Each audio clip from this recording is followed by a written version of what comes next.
জুলাই সনদ বাস্তবায়নের পদ্ধতি নিয়ে ঐকমত্য কমিশনের সঙ্গে আলোচনা শেষ হলেও গণভোটের সময়সূচি নিয়ে নিজেদের অবস্থানে অনড় রয়েছে বিএনপি, জামাত ও জাতীয় নাগরিক পার্টি এনসিপি। গত বুধবার শেষ হওয়া সংলাপে দলগুলো গণভোটের প্রয়োজনীয়তা নিয়ে একমত হলেও সময় নির্ধারণে মতপার্থক্য রয়ে গেছে। ঐকমত্য কমিশন এই বিষয়ে চূড়ান্ত সিদ্ধান্তে পৌঁছাতে পারেনি। জামাত ও এনসিপি জাতীয় নির্বাচনের আগেই গণভোটের আয়োজনের পক্ষে অবস্থান পুনর্ব্যক্ত করেছে। তাদের মতে নির্বাচনের দিন গণভোট হলে আগ্রহ কমতে পারে বা সহিংসতায় প্রভাবিত হতে পারে।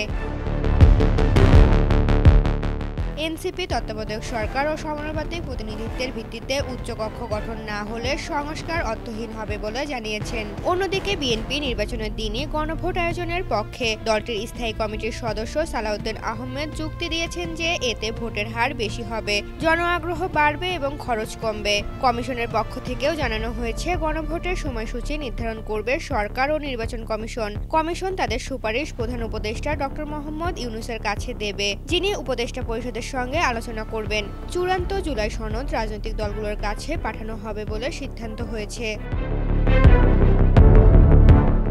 ঋতুপর্ণা, জনকণ্ঠ।